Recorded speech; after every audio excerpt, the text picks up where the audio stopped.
So there's a man who got cheated on by his wife. And he heard that there was a wise monk living up in some mountain that could probably help him. So after many, many, many days of travel and climbing and trekking, he finally made it up to see this monk. As soon as he gets there, he tells the monk, I have spent my entire life dedicated and committed to my wife, supporting her, helping her, being there with her, for us. And then she just leaves me for somebody else. I'm devastated, and I don't know what to do with that. The monk looks at him and says, would you like a cookie? The man says, yes, I'll like a cookie. The man eats the cookie. When he finishes, the monk says, was the cookie delicious? Yes, it was very delicious. Would you like another? The man says, yes, I'll take another. And cookie after cookie he ate as he continued to tell his story. When the man finished, the monk looks at him right in the eyes and says, do you see what the problem is?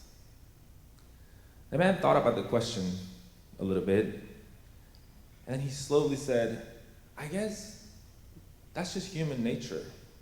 It's greedy. You have one thing of something and you want another, or maybe more, a bigger one, a newer one, a younger one. It's never enough.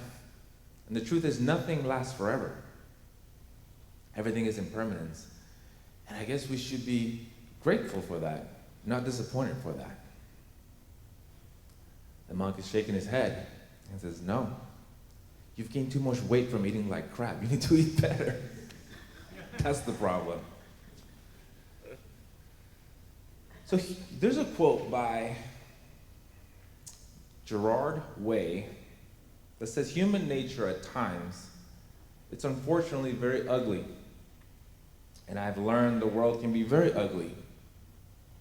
For as much beauty that there is, there's just as much brutality and violence and ugliness. Are you familiar with Carl Jung? A little bit? Carl Jung wrote a document, or I don't know if it's a speech or a theory, I don't know. In his times when he left Freud, he was exploring with hallucinogens and things like that. But he wrote a thing called The 7 Sermons to the Dead. Okay? Long story short, he took a trip down to hell, and he was speaking to everybody that was down there that have already passed on, and he was just kind of speaking to them about what's happening to them. But in this document, he talks about what humanity has done to the gods, right? We've grouped them. There's a god for everything. Like in the Native American cultures, there's a god for corn for water, god for earth. But it's not that there's an actual person. It's just to pay reverence to those things that we have, to treat them in a ritualistic way. And we've lost that. So we've sort of narrowed down all the different gods into this one God. And what he said is that sort of angered the gods in a way. We're not paying the respect for each one. Like, I have to respect Adam for Adam, not Adam for Linda. So it's the same way. Like, each thing that we pay reverence to and respect, we do it in a certain way for that particular thing. So what he's saying is when we did that, when we grouped the gods into one, we sort of lost that. And he says that there's a God of the heavens, right? The one we know today, the one that typically religions teach us, and there's a God of the earth. And from his writings, the God of the earth is the one that the Bible has described as the devil, right? So he says the God of the earth, he says human nature, it's a lot closer or more in I guess connected to the God of the earth. It's much harder to be connected to the God of the heavens. And when I hear that, I hear our humanness, I hear our duality there, our humanness and our spirituality, our beingness, right? He also says in that document that everything comes in pairs of opposite. Everything comes in pairs. That's just the nature of things. Cold, hot, light, dark, good, evil, beauty, ugliness. Everything comes in pairs of opposites. So as we strive for, or we identify with perhaps beauty and good. I just want to be good and I want to be beautiful. I want to be good and I want to be beautiful. as I strive for that, as I go after that, as I long for that, as I crave for that, right? Because of human nature, I'm going to end up in ugliness and evil. The more I strive for this, because everything comes in pairs of opposite, I can't, if I go for this, I'm going to end up over here sometimes because of human nature. Because that thing that I read a little while ago, that it can be ugly, right? So what he says in the document is, which Buddhism teaches this, and other religious organizations teach this, stop craving. Stop striving. When I stop looking for beauty and good, and I stop wanting to be identified by that, guess what? I'm no longer going to be under the effect of ugliness and evil. If I could just be neutral, if I could just go down the middle way. And Einstein said it better. He says, human beings can attain a worthy and harmonious life only if they're able to rid themselves within the limits of human nature of the striving for the wish fulfillment of material kinds. He says if we stop striving for the wish fulfillment of material kinds, the goal is to raise the spiritual values of society.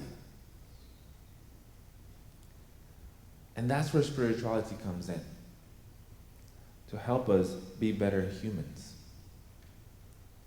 Our humanness is centered on fulfilling the needs, the wants, and the desires of the physical. Our spirituality is centered in living and being rooted and guided by our divine essence. Essentially, what we're talking about is ego versus soul. Ego versus soul. And I'm sure you've seen this picture or this graphic of ego qualities and soul qualities. I'm going to read some of them for you. Ego says me, anger, blame, coldness, pride, jealousy, madness, resentment, doing, egoism, victim, going after power, chaos, separation, self-importance, intolerance, complaining, being stuck in the past, looking at the future, right? That's ego-driven life.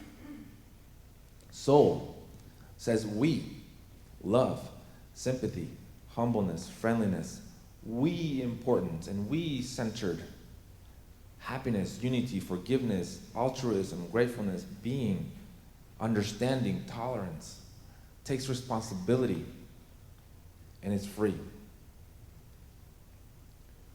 And that's where the true power comes. True power comes where our humanness and our spirituality and our beingness meets. Not one or the other. It's where they meet. And I came to understand this because remember when we used to have books back there? There was a book of poems. It was like, I just loved the way the book looked. It was blue and it had like silver writing and it was just beautiful and it really called to me. And it's just like a book of different poems. But it really, once I started reading it, it felt like letters from the universe. And in that book, there was a part that says, what I just read right now, that the true power comes where your humanness meets your beingness. And that not one is better than the other, or more important than the other. That the two need each other. One needs the other to exist. Your soul has to be in this body for now to have this experience. And for your body to exist and be alive, it needs the soul. I relate a lot to the story that I read in the beginning, even though it's funny, because that happened to me. I was that man. And I dove in hard into spirituality. In a way, I realize this now, but I was really running away from my human experience. Because my human experience up to that point had been so painful, and I didn't want to experience pain. So then my spirituality became like a refuge for me.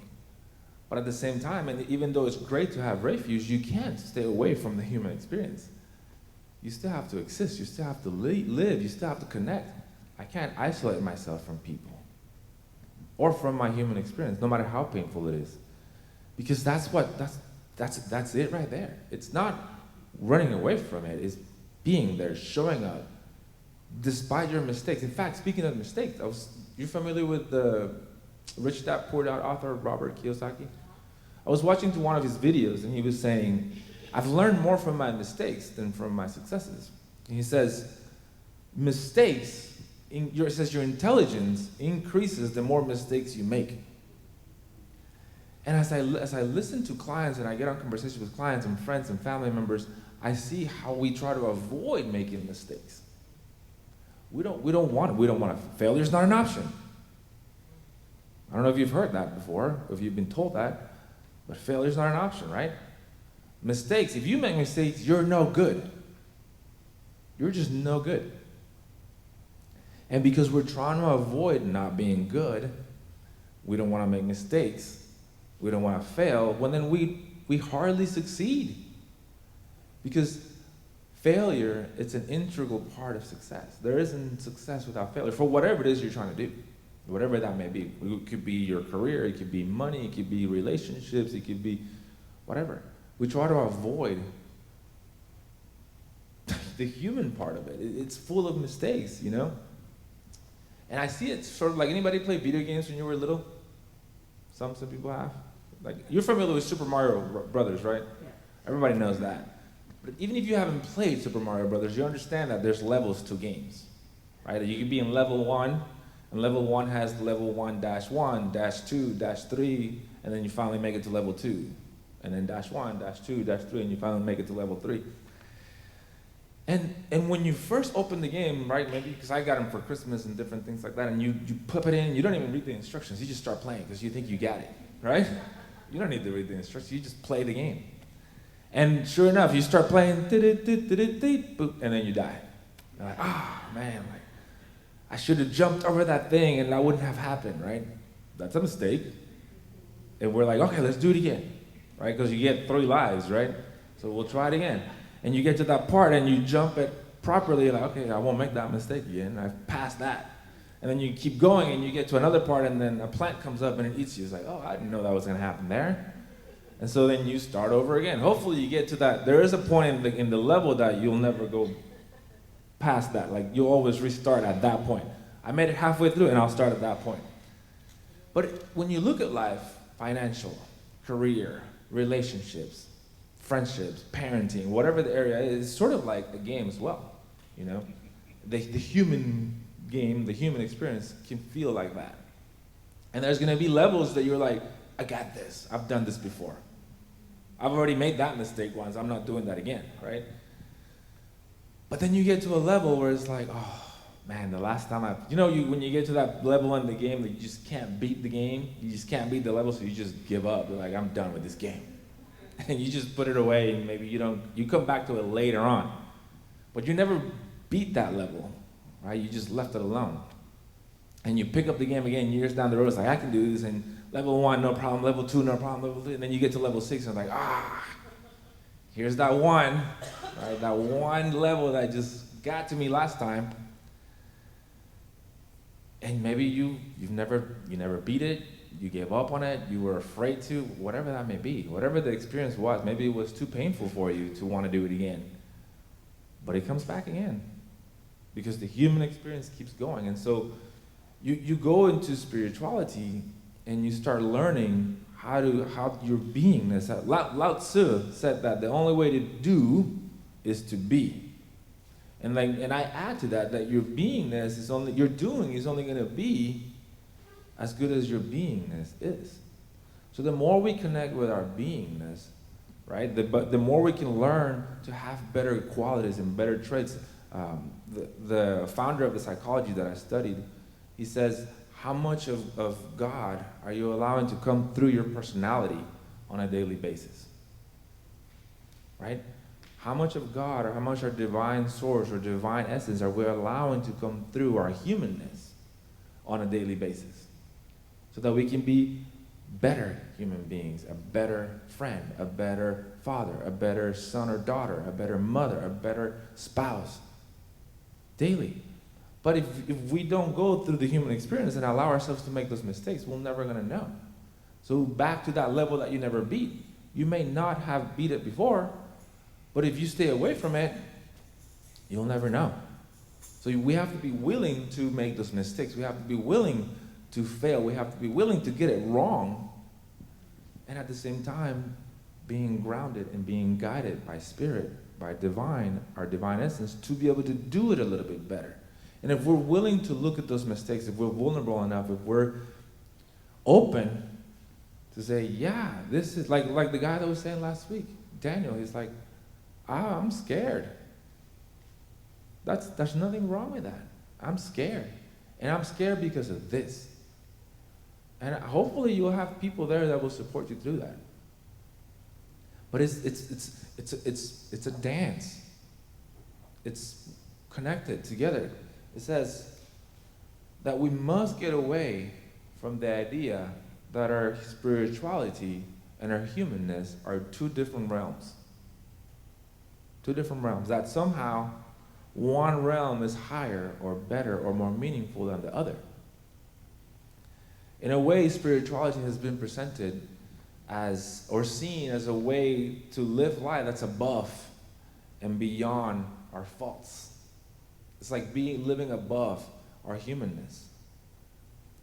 And certainly above and away from the messy and unpleasant aspects of our life.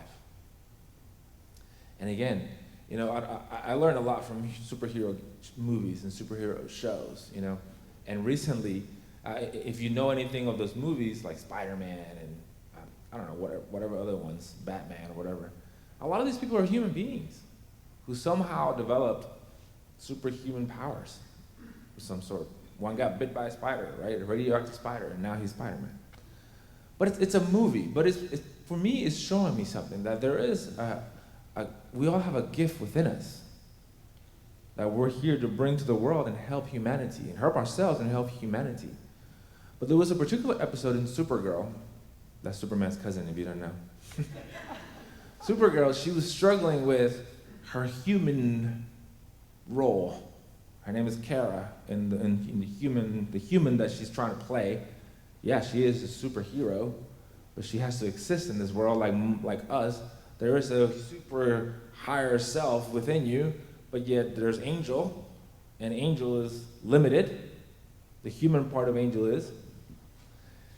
And she was stuck in a coma for some reason. And then this other being comes in, and he's able to communicate with her consciousness within this framework. She created her apartment, and he's like, hey, you're stuck. What do you mean I'm stuck? Yeah, you're in a coma. I was like, well, okay, I can get out. I'm Supergirl. And she tried to break the door and pull the door and shoot fire lasers from her eyes to break the door, and nothing helped. The superhero part of her couldn't get her out. Long story short, she starts cleaning up the mess that she made from all this fire lasing and punching hard. And she's kind of connecting with all the things in her house. And she sees a picture of her and a cat that she had. And then that takes her to another memory. And then she starts connecting with who she is, with her human part, her human side. And then the guy that's helping her, he's actually outside. He's connecting with her, but he's outside. And he's like, hey, by the way, your sister just said something really powerful. So what did she say? She said that her favorite person in the world is not Supergirl. It's Kara Danvers. And she's like, oh. Okay, and so the guy leaves, and she just sort of stays thinking. And you know how Superman wears glasses so that nobody knows he's Superman, right? Right. So Clark Kent. So Kara puts on the glasses, and at that moment, she embraces her human part, who she is as a human. And as soon as she did that, a key shows up on the table. She grabs the key, walks to the door, opens the door, and gets herself out. It wasn't the superpowers. It wasn't the firing laser through her eye. None of that could help her. It was when she remembered who she is as a human being that allowed her to get herself or free herself from the prison that she had put herself in. And that's what I want to encourage you to do is, yes, spirituality is great, but it should not make us stop being humans. And just because you're spiritual, don't judge the human part. Like, oh, those mistakes, oh, those limitations. They're meant to be embraced and transcended and transformed and turned into fuel for growth. Every one of those mistakes, every one of those limitations, every one of those fears, the only way out of them is through them. And we rely on our spirituality and our faith and those values and those traits to help us through those times. They work together. So again, we as human beings, we make mistakes. If we're open to them, we can learn from them, we can grow from them. And again, the purpose of spirituality isn't to stop being humans, but to be better humans. Thank you.